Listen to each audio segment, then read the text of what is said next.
Hi guys, you're back here with Willow today, and today I'm going to talk a little bit about why we write, because we've covered things like different parts of writing, and I will be doing a lot more videos about different parts of writing and how-tos and things like that, but today I wanted to talk to you a bit about why we write.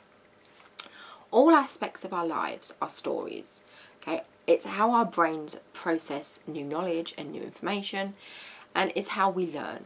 I mean, news is always in story form, like documentaries are usually in kind of story form, and we're told stories as children to teach us moral lessons, or to teach us how things work in the world. It's natural. It's as natural as breathing to learn with reading and with stories and things like that.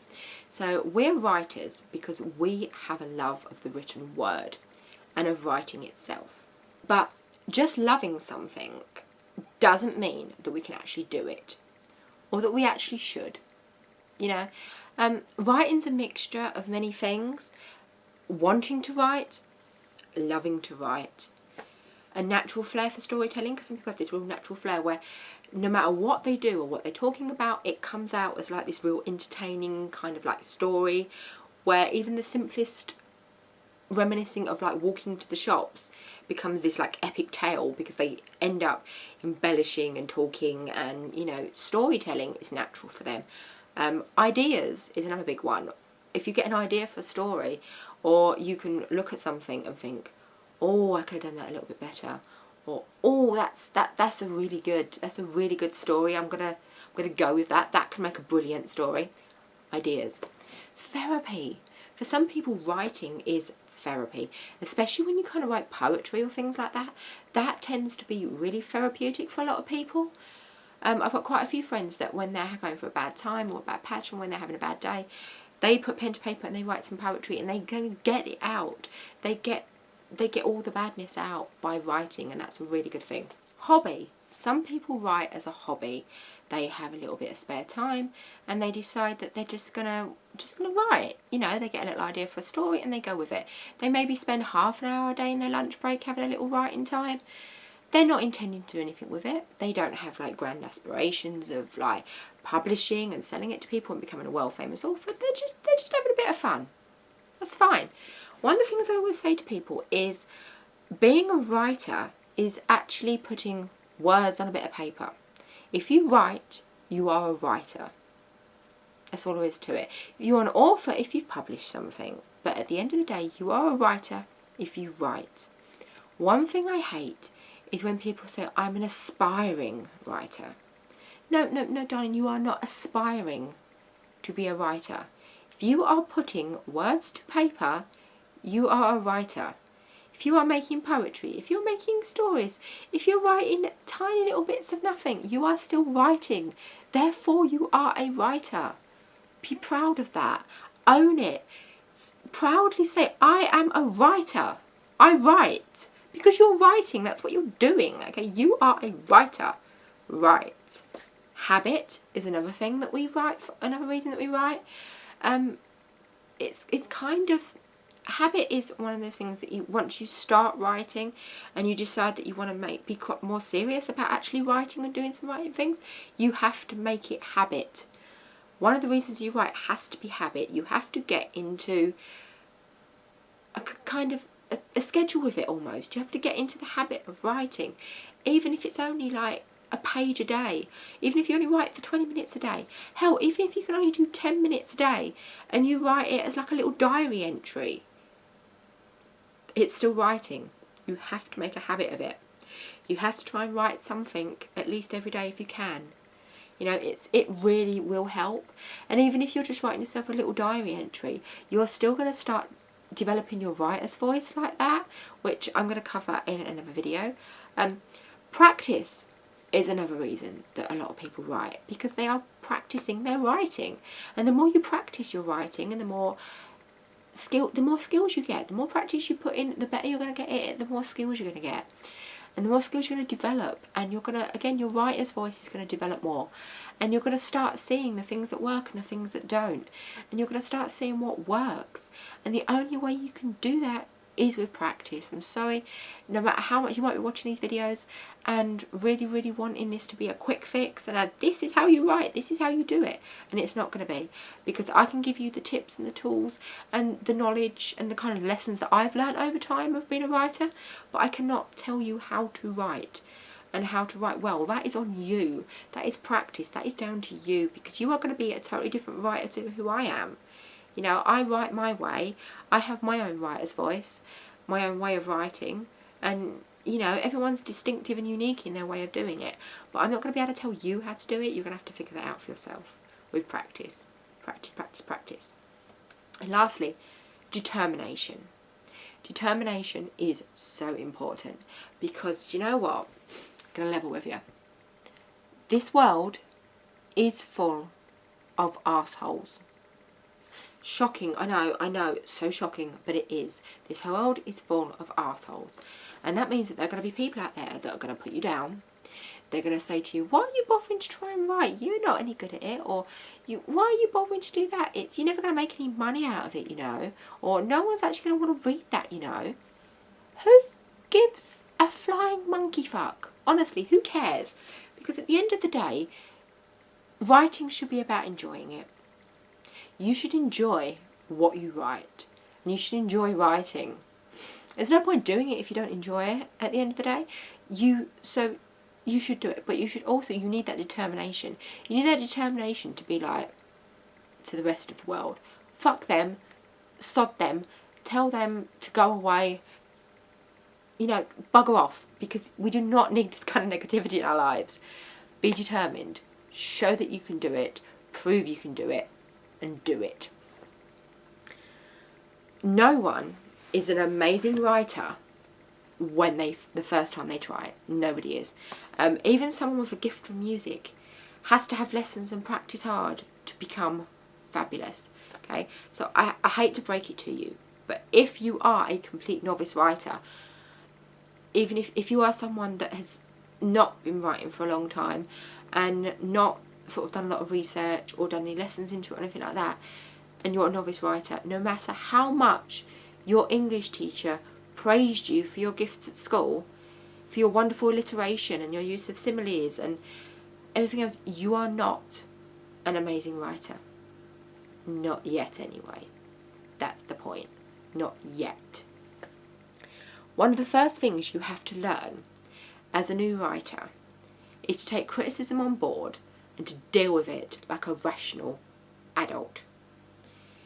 Not like a spoilt toddler who has been told no. Get over yourself and be prepared to work hard, okay? There's no magic formula for writing a good book or being a great writer. It is just hard work and practice. I mean, I do editing as well. Editing is one of the things I do. And a now ex-friend of mine asked me to edit her book. And it was only a small book. I'm assuming it's a children's book because it was written and marketed as a children's book. Got about 12 pages in, and I said to her, honey, I don't think I can beta this for you. I don't think I can edit this because it needs so much work that I'm seeing so many kind of mistakes and bits and pieces in it that I feel like I'm being overly harsh and critical of you, and I really don't want to upset you, and I don't want to piss you off, so I'm not going to continue. I don't think I should continue with this. And I sent her like some screenshots and things of what I've been doing and how I've been editing it for her, because I always edit with, I take their manuscript and their file, and I will highlight in red the bits that are problems, and in brackets I will give them a suggestion for it. I will explain the reason that I've highlighted it, and I'll explain why it wasn't really working for me and what I think they could do to change it. I won't change it for them. I will not sort of fix it for them. I will give them suggestions of how I think it could be fixed and leave it up to them to fix it in their own way. And I showed her these and she was like, yep, go for it. You carry on doing it. This is great. It's fine. This is the help that I need it doing. So I spent, I think we worked it out as about 14, 15 hours of my time that could have been taken up with writing or reading or just doing something else other than reading this dumpster fire that was her book. But no, I continued doing it because she was a friend, and I sent it back to her, and the drama llama was just spitting all over the world with this, She had a complete meltdown. She shut down her writer's pages. She was yelling about how she was never going to be writing again, blah blah blah blah blah. And when I basically said to her, look girl, if you want to be an author out there and you want to make something of it and you want to do this as a career, which is what she wanted to do, you're going to have to take these criticisms, because other people are not going to give you the constructive criticism that I was giving you for free. They're just going to give you a bad review, and you don't want that because it's going to reflect so badly on you as a writer. And then she defriended me and hasn't spoken to me since. So unfortunately, you're going to get negativity in your writing. People are going to read it, and you're going to get people that say to you, like, I didn't like this didn't work. The whole point of having beta readers is so that you can get that feedback and you can get that criticism that you need with it. And she told me she'd had a beta for it. I wonder who the hell this beta was. And then I found out. She put a lot of bits into this, it was a children's story. There's a lot of bits in it that was to do with classic cars. And it was like, there was a story, it was about a dog, and I'm not going to go into it because I don't want to like be really mean about her or anything like that. I loved her a bit. She was a good girl. She just, I think she was having issues when it came to her writing. It was a dog noticing things about cars, like the shape of the headlights and the distinctive grille at the front and all these sort of bits. And it turned out the person that she'd had a beta for her wrote for a classic car magazine. It wasn't a children's writer, didn't read children's books, had nothing to do with children's books, and no opinion on children's books. I suppose the point I'm getting at is, if you're going to pick a beta, you have to pick somebody that actually has a clue about the genre that you're trying to write, okay? You have to pick someone that is going to be able to give you constructive criticism, not just read it and go, oh yeah, that's great, and blow smoke up your ass, because that's not what you need. You need honesty and you need the truth. Because otherwise, when you put your writing out into the big wide world, there's going to be people out there that are going to read it and they're going to be arseholes. It's what they do. The first step of being a writer is to actually write. As I said, yep, sounds kind of contradictory after what I just said, that you probably weren't a fabulous writer. But it's still true. The key is not to let that knowledge that you're not brilliant moment stop you. Okay. Most writers will do anything other than write.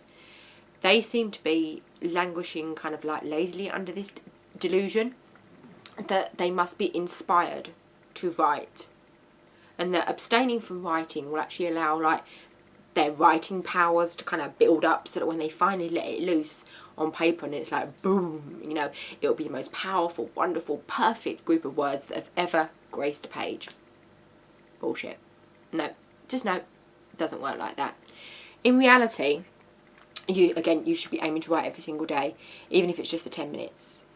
In fact, that is actually a good exercise to try. Set a timer for a relatively small amount of time, say 20 minutes, and don't do anything but write. Like, put your phone away, turn off the internet on your computer, and write. Write about anything that comes to mind. And even if you aren't inspired, again, write about your day like you was writing in a diary. Just write. I mean, who hasn't got 20 minutes spare a day? If you say that you haven't, you're lying, or you need to get your priorities straight, because if you want to be a writer, you have to write. I understand that sitting in front of a screen or a blank piece of paper is daunting. Of course it is.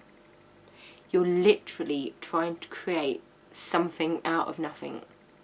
That takes work and it takes guts, people. So even the fact that you're here, give yourselves a round of applause, because you need, you know, you're doing brilliantly. I'd assume that you wish to write, you know, as you want to write, you're here, you're looking at this sort of thing, so you want to write. And I'm going to assume that you actually have an idea that you think will make a good story. So that is your first step complete. You know, you've got an idea. That is brilliant. Next step is to plot. Plot, plot, plot. Plotting is your new best friend. A plot should be there to help you. It should keep you on track and give you something to work towards. If you're unsure how to plot, then check out my video on plotting and look up some ideas online, that sort of thing. I'm also going to be doing a video soon of structure for your story. so that can help as well as the how to plot part of it. Once you've got your plot, get writing. Simple as that. Just write. I, like many other people, do not edit as I go. Some people do, but I don't, and I don't recommend that it's something that people do. I don't care about my vocabulary or how perfect my grammar is. I really don't care. I just write, because it's called a first draft for a reason. You know, it's probably going to be about 50% crap, but if it's 50% crap, that still leaves 50% that's probably gold, you know, or at least contains nuggets of gold that you can work on, that you can build into a big golden story. Big golden story, what the hell was that? Right, now this is the hardest part. Put it away. Put your story away. Bye-bye. Forget about it. Leave it alone. And don't look at it. Do not even think about it. Do not, you know, do not look at this thing. I will allow you to make notes on like plot changes or extra ideas and stuff that come in at some point. That's allowed, but you are not allowed to touch that manuscript. Do not touch it for at least 3 months or longer if you can. Longer is better, but do not touch it. And then go back, read it and edit it. I promise you this helps. This helps so much. Something my writing teacher used to just like drum into us. Put it in a drawer. Leave it. As a writer, you're going to be incredibly close to your work. In fact, you'll probably be too close. That's the problem. You need a break, a forced separation that will give you some much needed distance from your story. Once you've edited it as best as you can, read through the whole thing aloud. Better yet, get Word or one of your other sort of like whatever writing document or thing you do, or another app or writing app, and get that to read it to you. Because that way you will catch so many missed mistakes. It's unbelievable. It's just amazing how much extra you catch once you do that. And you'll also have more of an idea of how your story is flowing, which is an important thing. Then, if you can find one, again, send it to a beta reader. Find a beta reader that fits your story though. Remember my little cautionary tale there? Find one that fits it. When they get your reviews in, take them on board. You're probably going to have some negative ones. It's part of the course. You're going to have it. You can scream and cry and shout and wail and kick the wall and punch something, you know, do what you want. But at some point, you are going to have to pull on your big people pants and you're going to get over it, because that's what you have to do. And you're going to learn from it. And you're going to put into practice what they have said. And you're going to be thankful for it in the end. Go online, research, find out ways to fix the problem that they've noticed. Read writing tips, watch more videos like this. I'm sure there's a lot better people out there than me. Maybe attend a creative writing class. Grow and learn. And read. Read. Reading is essential. Read books of your chosen genre, as many as you can get your hands on, and see what works and what doesn't. See what has good reviews and what doesn't. I cannot stress it enough. Writing and reading go hand in hand. You know, we're writers, we want people to read our books, but if we're not reading them as well, you know, it's kind of a circle of life thing going on there for the writers. I've got my groove in now. So pour this into your daily writing practice, and you'll do fine. You cannot become great without work. So that's all from me. Until next time, blessed be and happy writing.